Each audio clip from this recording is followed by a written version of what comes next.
Hello, good afternoon and welcome to VmVideocon Channel. I am with you Dharmendra Singh, and this session we are going to start with lots of energy and lots of excitement, and this is for class 7 student. Subject is science, and let me introduce the topic, autotrophic of nutrition. Here we are going to understand, we would have 30 minutes, and these 30 minutes will gonna be very crucial, and that's how we will be able to understand with the help of our expert, which is already in the studio, so no need to worry about this. Related to this, if you have any questions, any query, you can get back to us on our toll-free number that is flashing on your television screen. You can see and write it down. That is 8800440559. You can directly call us to ask any question if you have any dilemma in your mind, so we can sort this out. Apart of this, you can mail us. You can mail your questions on dts.class7@ciet.nic.in. And then after, if you would like to catch this session live, then what you need to do, you can go down to the VmVideocon Channel, channel number 7, you can tune, and then after, if you would like to catch this live through mobile phone, of course you can do this. You can go down to the NCERT official YouTube channel and you can get plug in to us. You can watch this program there as well. Now it's time to introduce our expert, where we will understand about this topic in details. Please welcome Dr. KB Sridevi, DCS from NCERT. I welcome you. Namaste. Yeah. Right. So this topic is very important for class 7 students. So what I want you, before we start with the current topic, I want you to get some review of the previous topic, and then after we will proceed further. Yes. Today, like we have started with nutrition in plants. In the last segment, we tried to understand that food is very essential resource that is very much required for the survival of all organisms. And then like each and every organism, living organism, we try to either prepare food or depend on others for food. Right. So in that process, we try to even define what nutrition is and what are the different types of nutrition. Let me just quickly show you what we have learnt in the previous session, and then we'll continue with today's thing. Like what we have learnt is that one of the important life process, that is nutrition, which we tried to define in the previous session, that it is a mode of taking food by an organism. When I say organism, both plants and animals are including in it. So it is a mode of taking food by an organism and its utilization by the body, how it is going to use it for its daily life processes. Right. And then we even understood that there are certain organisms which can synthesize food on their own, which we call them as autotrophic nutrition, autotrophs. And that process of nutrition, we call it as autotrophic nutrition. Auto means self and trophic means preparation. Preparation, okay. Then heterotrophic nutrition, here we understood that there are organisms which cannot synthesize food on their own, and they depend on other plants and other organisms for food, which we call them as heterotrophic nutrition, heterotrophs and heterotrophic nutrition. Correct. And we even understood that there must be some factory to produce the food in plants.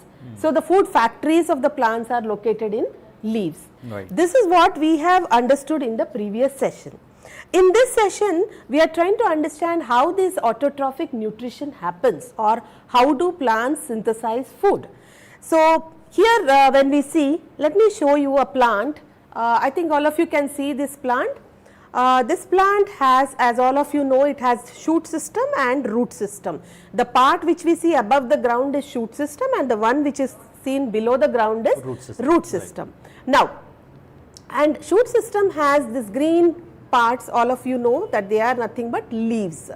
Now we are today in this class, we will try to understand how these leaves synthesize food on their own, and what is that process called as. Right. Now as I just started with saying that leaves are the food factories, that means these are the factories which prepare food in this particular plant. So the leaves are called as food factories.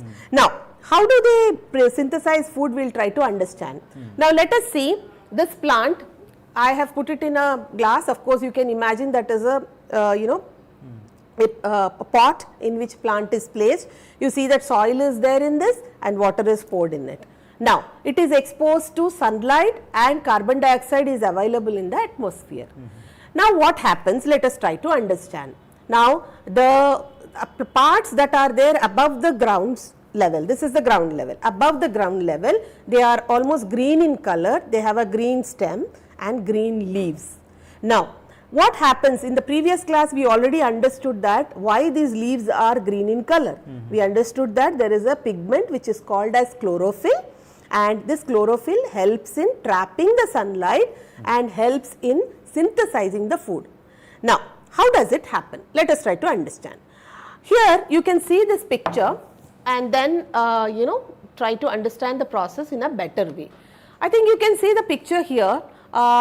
You have a plant which is grounded in the soil, and as all of us know, soil has nutrients like minerals and water in it.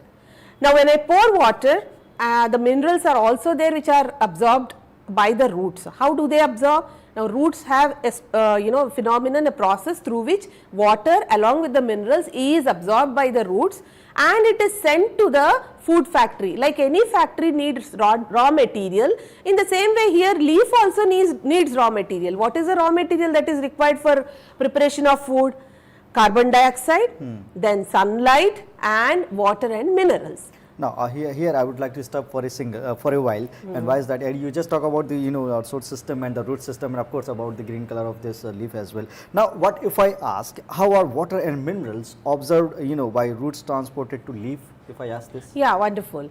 I agree with you. Most of the children have this question, how is it transported? Nothing is seen from outside. Yeah, yes, true. Would imagine. Yeah, I'll try to explain you the internal structure of leaf and plant later. But here I would like to tell you one thing, that there is a structure or there is a pipeline kind of system which helps in transporting water and minerals from the root to the leaf.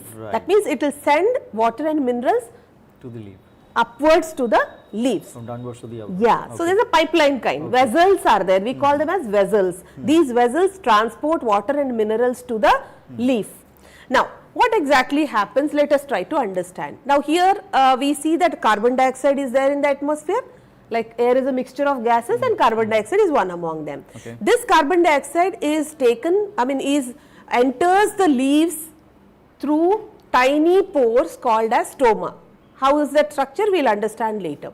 So, carbon dioxide enters the leaves and then sunlight is trapped by the leaves, which is the pigment that helps in trapping the sunlight, chlorophyll. So, chlorophyll is there in the leaves which traps the sunlight, water and minerals are absorbed by the roots and it is sent to the leaf. So, all the raw materials have reached the leaf.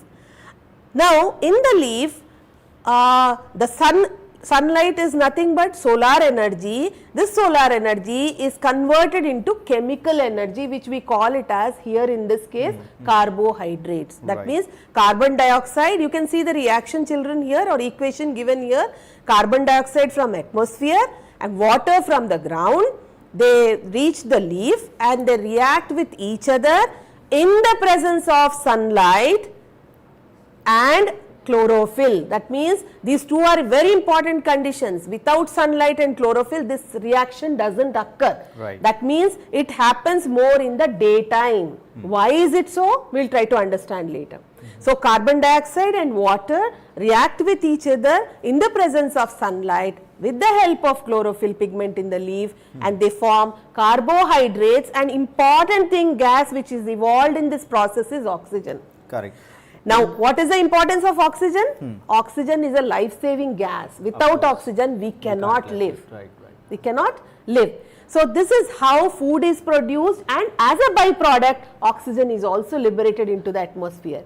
So, plants are taking carbon dioxide and giving back oxygen. Okay, in order to explain this, you mentioned about the vessels. Okay, so we all would like to understand that, do the same vessels transport food also? Yeah, wonderful question. There are two different types of vessels in the leaf. I will show you one picture and probably you will understand better. Before answering your question, there is one important question which most of the children might have. All of us children, whether it is plant or organism, any living organism, we are made up of cells. We are made up of small blocks, like how a wall is made up of bricks. In the same way, we are made up of small blocks, and these blocks are units, they are called as cells. And if you see in this picture, which you have it in your textbook also, you find that there are many blocks here. And each block is surrounded by a membrane. You see a boundary for each block. That membrane is called as cell membrane. And inside the cell membrane you can see a spherical body, which is a dark spherical structure you find in every block, that is called as nucleus. And this nucleus is embedded in a ground substance, a jelly like substance, that is called as cytoplasm. I think all of you can see these three organelles or three parts of the cell. In even this leaf, if you see, single leaf, when you observe this under the microscope, you will find thousands and thousands of cells across that. Every part of our body, whether it is plant or animal, is made up of cells. Now, I will show you one picture, probably that will help you in understanding.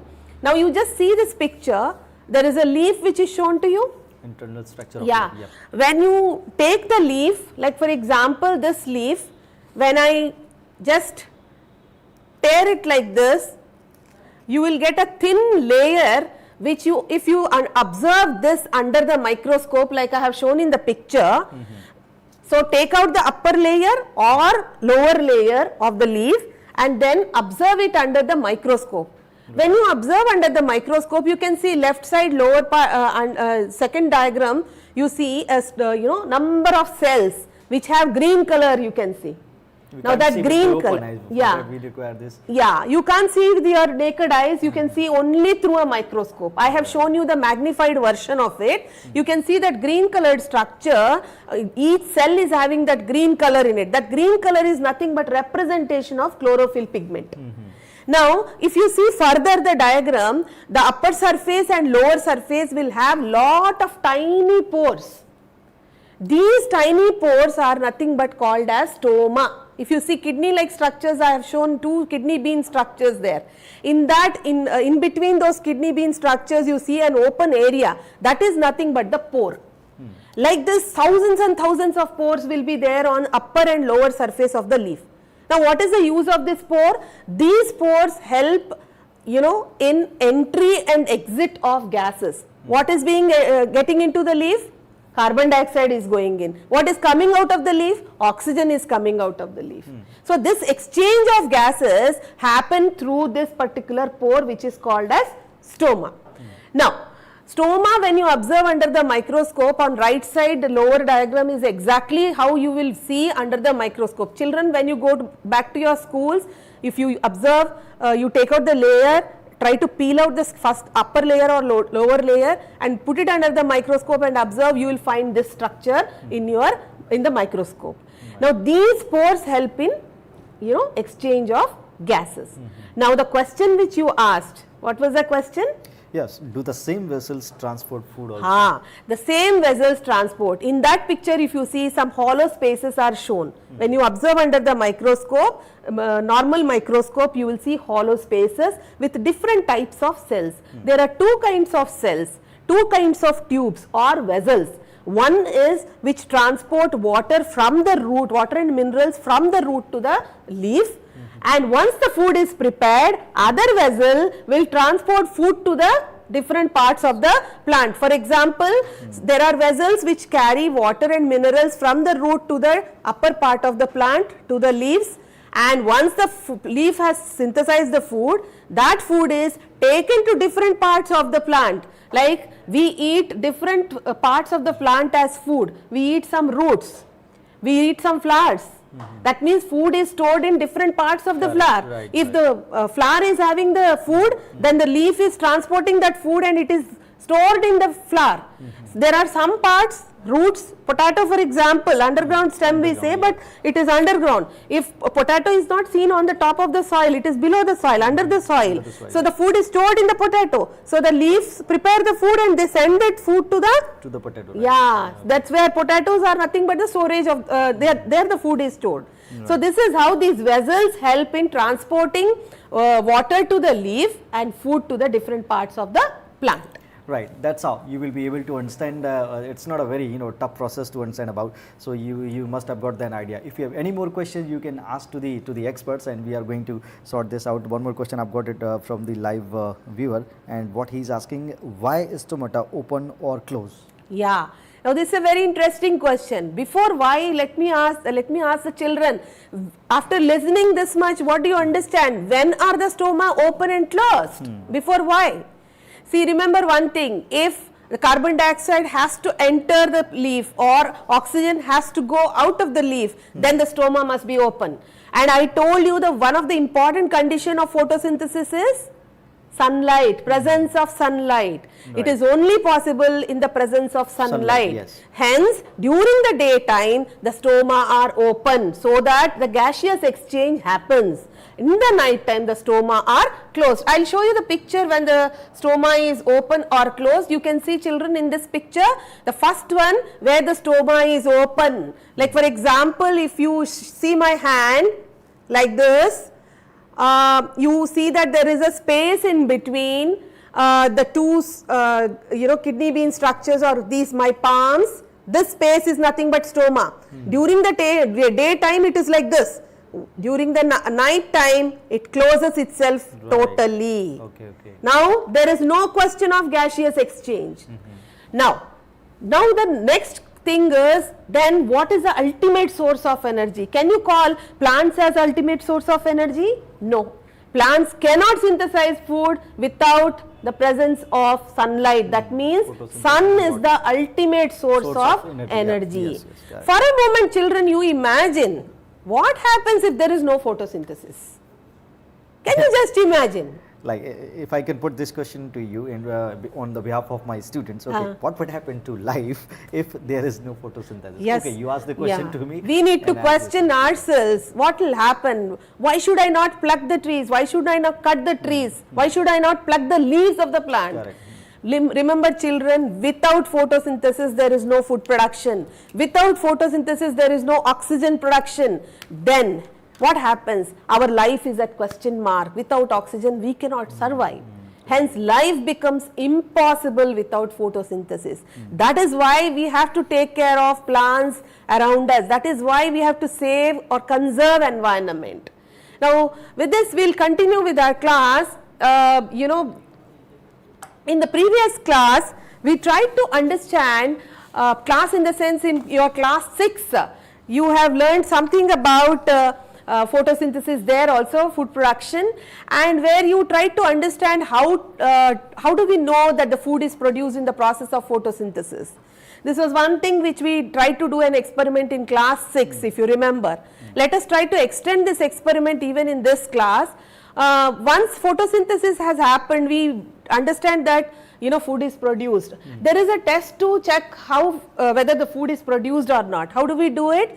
Like, you take a potted plant, 2 potted plants, then you try to cover one potted plant with a cardboard sheet or something, see that the sunlight doesn't enter that potted plant for few days, and then after that, let us assume 10 days or 15 days you have left it closed, and then you have taken out one leaf. If you see in this picture, a green leaf is taken, and this leaf is boiled in spirit for long time. When we boil it in spirit, what happens is the leaf becomes little transparent, and then when you add iodine solution to it, you would have found that you get purplish colored, the leaf turns to purplish color. That purple color is nothing but an indication of starch or presence of starch in the leaf. That means the leaf has synthesized carbohydrate in it. Now this experiment you can do it at home also. You can try it out, or once your school reopens you can try to explore in your classroom with your friends. Now this talks about synthesis of food. Right. One more thing I need to discuss to you. There are a lot of, but I can put something. As I have observed, you must be observed also in your house. There must be some, real red color leaves are there. Okay, inside the house, but they are not getting, energy of the sun, as you have just discussed about. So, do these leaves perform photosynthesis if they are not getting proper light and sunlight, something like that? Okay. I think, children, I will show you the leaves which which I have spoken about. These are the different colored leaves. This is a purple colored leaf, and you have yellows with green stripe, green, yes. and then white with green, and different types of variegated leaves. We call them as variegated leaves with different types of pigmentation. But among all these leaves also you have chlorophyll pigment. Hence, they can synthesize the food.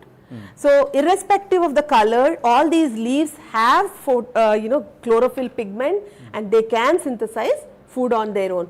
Children, I will show you the different leaves that you come across in your daily life. Crotons, which you call generally, we say that many indoor plants as well as outdoor plants are there, which are of different colors. Now, these are some of them. In all these cases, they can synthesize food on their own.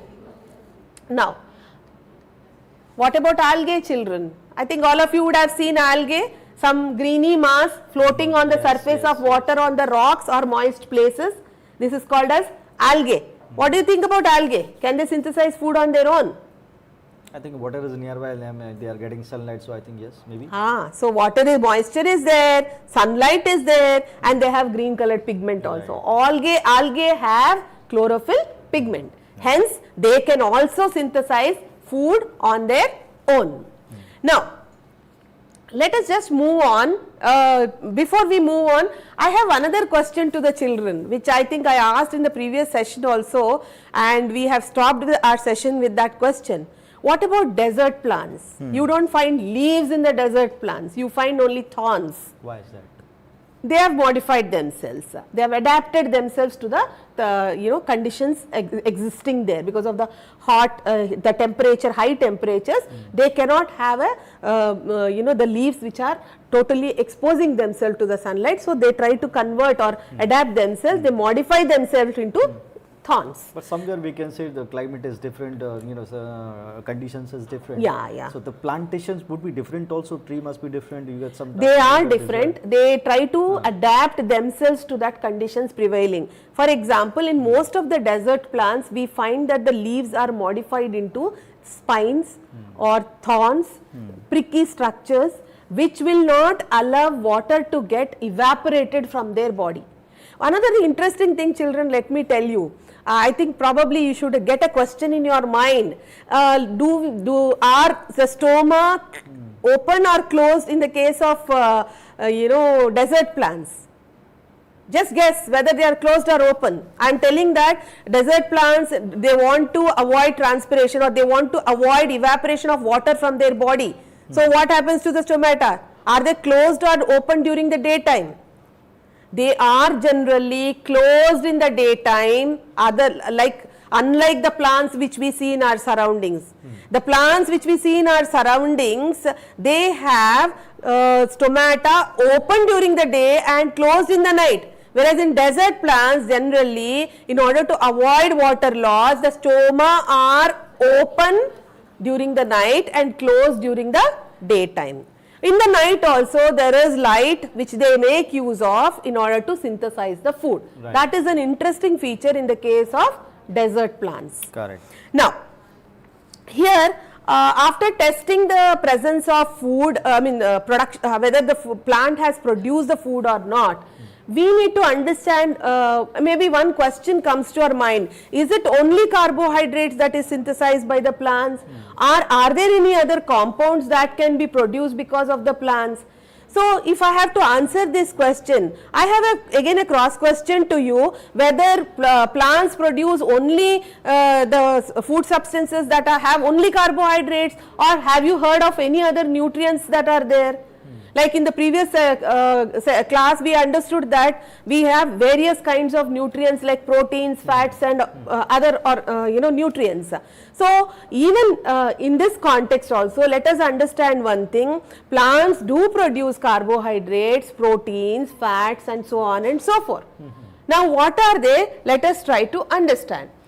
First thing is, if we have to understand the word carbohydrate, here you can see carbon is there, hydrate has hydrogen and oxygen. That means carbohydrates are made up of carbon, hydrogen and oxygen. Now, then are only carbohydrates produced? No.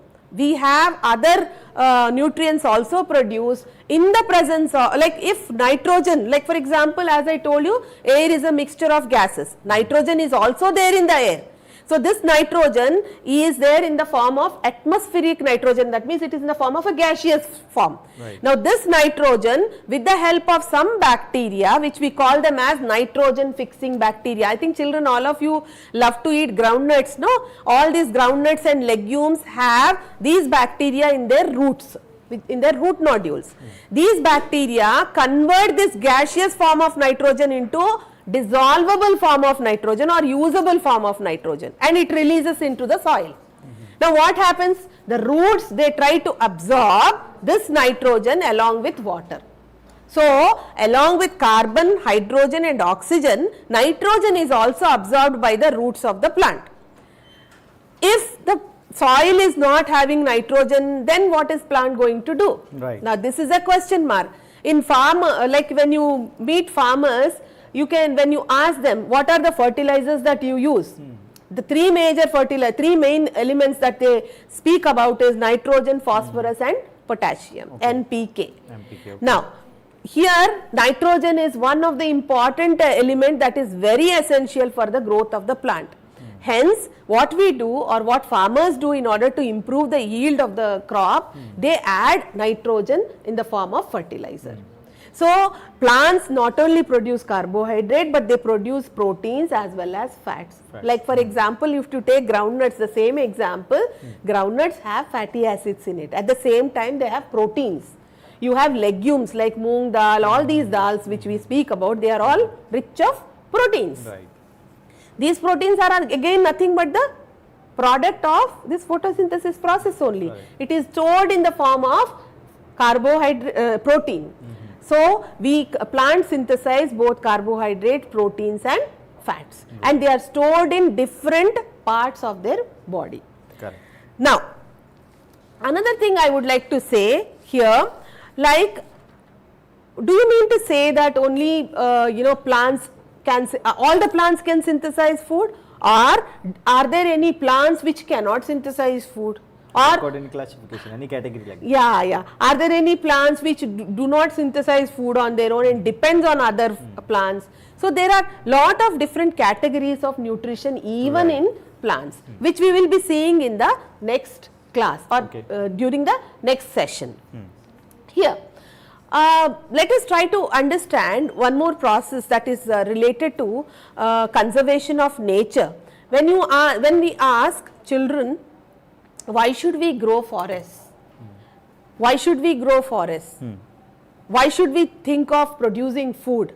Now this is something, a very important question. We need to grow forests, we need to have farms, not only for production of food but also for various other purposes. Absolutely, it's not a question, actually it's a universal issue. What are those processes then? Correct. Now one thing is, forests, they help in avoiding soil erosion. They see that the top soil, which is the most fertile part of the soil, doesn't get eroded away with the water. Like for example, mountain ranges, if you see, when there is a heavy rainfall, soil gets eroded away. If you have trees there, they stop that erosion of soil. That is one thing. Another thing is, they maintain temperature, or they control the, or regulate the temperature in the atmosphere. If carbon dioxide increases a lot in the atmosphere, then what happens? Temperature increases. As a result, we find it difficult. There will be a lot of climatic changes. Hence, this carbon dioxide balance is maintained by plants because of photosynthesis. Somewhere we are facing these problems also. Already we have started, because we are cutting down the forests. We are not growing plants properly.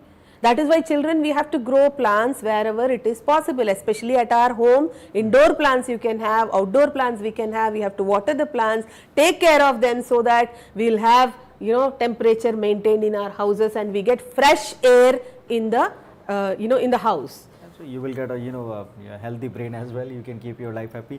Well, we don't have time, so thank you so much for watching this program and incredible session of learning as well. I'm extremely grateful to our expert who actually with their immense knowledge and intellect, you already been enlightened with this fascinating session of learning.